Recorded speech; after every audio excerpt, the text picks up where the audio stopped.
sertamu.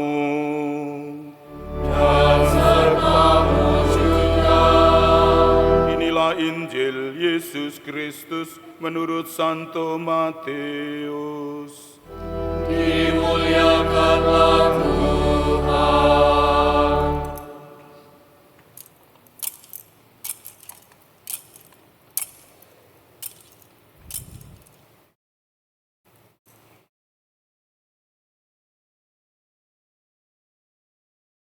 Sesudah Yesus bangkit dari antara orang mati, ke-11 murid berangkat ke Galilea menuju bukit yang telah ditunjukkan Yesus kepada mereka. Ketika melihat Dia, mereka menyembahnya, tetapi beberapa orang ragu-ragu. Yesus mendekati mereka dan berkata, "Kepadaku telah diberikan segala kuasa di surga dan di bumi. Karena itu, pergilah, jadikanlah semua bangsa muridku, dan baptislah mereka dalam nama Bapa dan Putra dan Roh Kudus. Dan ajarlah mereka melakukan segala sesuatu yang telah kuperintahkan kepadamu. Ketahuilah, aku menyertai kamu senantiasa sampai akhir zaman." Demikianlah Injil Tuhan. Terpujilah Kristus.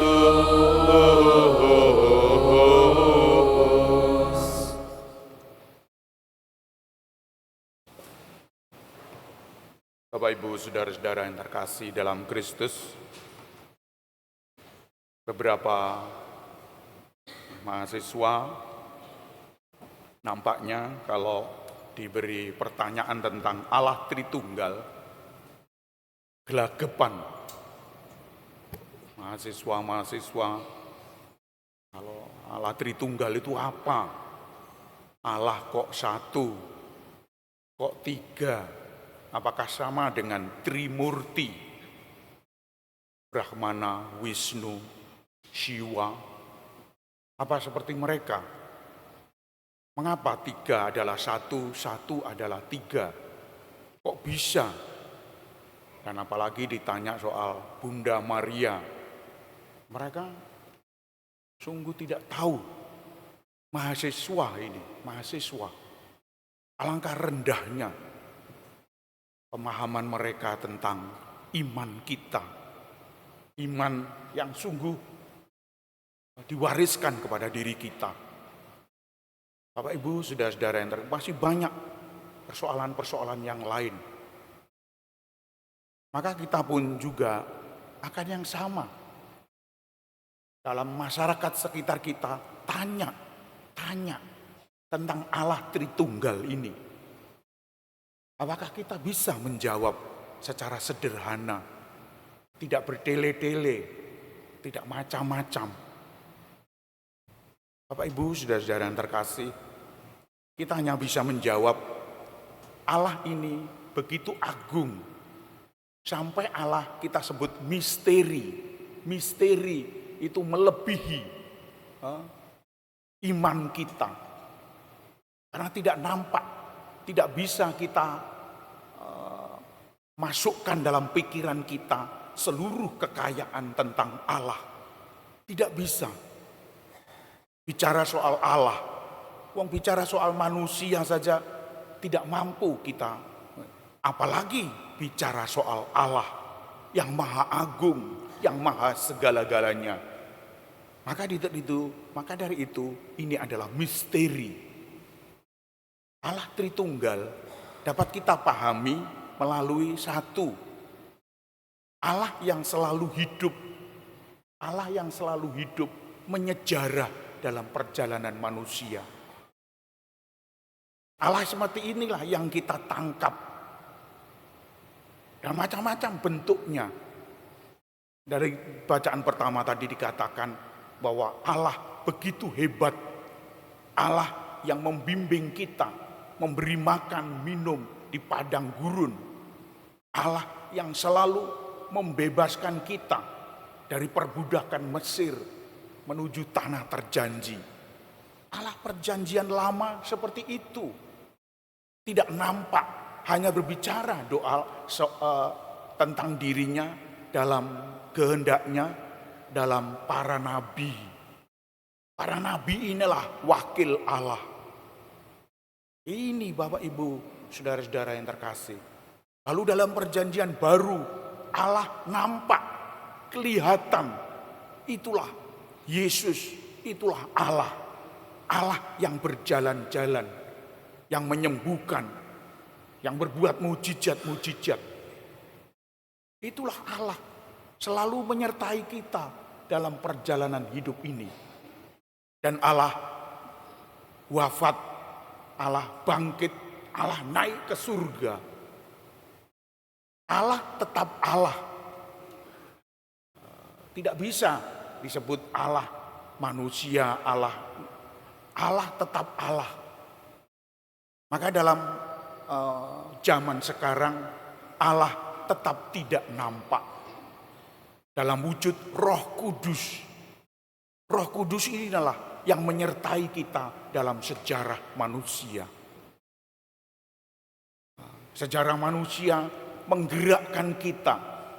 Allah mendorong kita untuk berbuat sesuatu. Kalau mendengarkan Allah, harus mendengarkan suara hati kita, suara Tuhan. Suara hati kita, suara Tuhan. Kalau kita melihat sesuatu, belum tentu Allah. Kadang-kadang kita melongo, kita kagum, kita tom-tomen, tapi belum sampai Allah yang kita tangkap tadi masuk dalam hati kita, menggerakkan kita. Hanya melongo ini, hanya melongo. Tapi Allah selalu menggerakkan hati kita, dan itu adalah Allah Roh Kudus. Allah yang menyejarah perjanjian lama, perjanjian baru, lalu Allah Roh Kudus inilah yang menyertai kita. Maka Bapak Ibu, Allah yang sama ini dihayati oleh gereja bertahun-tahun. Mulai dari awal tahun, umat Israel mengalami hal ini. Terus sampai perjanjian baru, terus sampai zaman sekarang. Sebelum Masehi sampai setelah Masehi ini, Allah selalu menyejarah. Dan itulah Allah Tritunggal. Memang tidak ada dalam kitab suci Tritunggal, tidak ada. Tetapi itu adalah penghayatan gereja dalam Allah itu. Oleh karena itu Bapak Ibu, saudara-saudara yang terkasih, kita pun juga bisa mengalami hal ini. Dan yang kedua, Allah kita sebut Allah Tritunggal. Kita lihat lilin bernyala. Lilin yang bernyala ini mempunyai 3 unsur penting. Unsur pertama adalah nyalanya ini. Nyalanya ini, yang merah-merah ini. Yang unsur yang kedua, panasnya. Enggak percaya, loh panas. Dan yang ketiga, terang. Terangnya ini bersinar. Terang ini bersinar. Allah yang menyala, yang terang, yang panas, menyatu dalam lilin yang menyala. Tidak bisa memisahkan antara panas, tidak bisa memisahkan antara nyalanya, tidak bisa memisahkan antara terangnya lilin ini. Bapak Ibu saudara-saudara, menyatu. Semuanya ini bisa dijelaskan dalam hidup kita. Oleh karena itu Bapak Ibu, Bapak, Ibu, anak-anak itu harus menyatu. Tritunggal harus menyatu. Dalam perjalanan hidup kita harus menyatu. Dan mewujudkan karya-karya Allah. Apa yang diwujudkan karya-karya Allah itu? Yaitu itulah dalam Injil hari ini. Pergilah, jadikanlah semua bangsa muridku, baptislah dan ajarlah mereka. Aku perintahkan kepadamu ketahuilah aku menyertai kamu sampai akhir zaman. Pergi, kita disuruh untuk pergi, untuk keluar dari diri kita, untuk menyapa saudara-saudara kita, untuk menyapa anak-anak kita di rumah, untuk senyum, untuk menunjukkan Allah itu, Allah yang berbuat kebaikan-kebaikan. Tidak mencucu sampai 1 meter, mencucu. Enggak. Allah harus tersenyum, harus bangga, harus menggerakkan anak-anak kita. Pergi, kita mewujudkan hal ini. Dan kita harus menjadikan mereka semua bangsa muridnya. Allah adalah kasih. Allah adalah kasih. Dan mengajari mereka untuk berbuat kasih. Tidak untuk menjadikan orang Kristen, orang Katolik, tidak. Harus menjadikan orang yang berbuat kasih. Kita tidak dituntut untuk menyatakan, membuat orang menjadi Kristen atau Katolik. Tapi berbuat kasih. Kasih persaudaraan, kasih kerukunan, perdamaian. Dan itu adalah, ajarilah mereka untuk berbuat seperti itu. Dan kemudian baptislah mereka. Dibaptis itu ditenggelamkan, dimunculkan. Tenggelam lalu muncul. Itu artinya adalah kita harus bisa membuat orang mampu untuk sengsara. Kalau ada orang calon sarjana tidak mau sengsara, alangkah indahnya. Kalau orang mau sengsara seperti itu, wah itu hebat. Sengsara dan bangkit, naik ke surga. Kebangkitan kita dituntut untuk hal ini. Maka baptislah, dalam arti buatlah mereka mampu bertanggung jawab untuk dirinya sendiri.